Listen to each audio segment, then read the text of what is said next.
More than likely you have received an email from the juice concerning more than upcoming campus events. Those emails concern 2 student conduct issues that made local and national news. While the college used the emails as a way to stay ahead of the bad PR, students had mixed feelings about using campus-wide email to address student conduct issues. The question many are asking, what exactly is the college's policy on communicating student conduct issues to the campus community?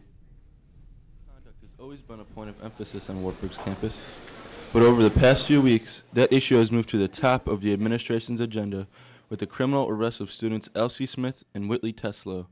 During that time period, the college alerted the campus of the incidents through mass emails from the juice.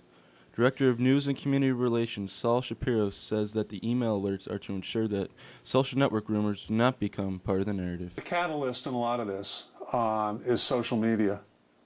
We feel that we need to be out there before social media takes hold of it and things that are not accurate get out there. In the case of Elsie Smith, a first-year student who was arrested last week on charges of third-degree sexual assault, Shapiro says that the school didn't address the community to the situation until after the month-long investigation was over because there was no immediate danger to students. Something to come out on Facebook that this had happened here and what's going on about it. We would have probably had to respond to something at that point. However, in the case of Whitley Teslow, a third-year student who made national news for being caught via security camera breaking into a Cedar Falls McDonald's, the decision to alert campus has been questioned by many, including fellow students.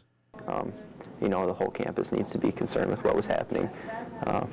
I know the Wartburg term got thrown around a lot in the news and that sort of thing, but no, I really don't think it needed to be made that public of a statement. It was kind of stupid in comparison, where sexual assault is a little more serious, so it should hypothetically be heard of a little bit more. The stark difference in the severity of the 2 campus statements begs the question, how does the college determine what to inform its patrons on? I've had some emails that that we're inconsistent because we haven't sent out notices regarding drunken driving arrests, things like that. Well, that to us doesn't meet that standard that we're looking at, which is a high-profile crime against property or persons. Was the hamburger case one of those disagreements? Yes and no.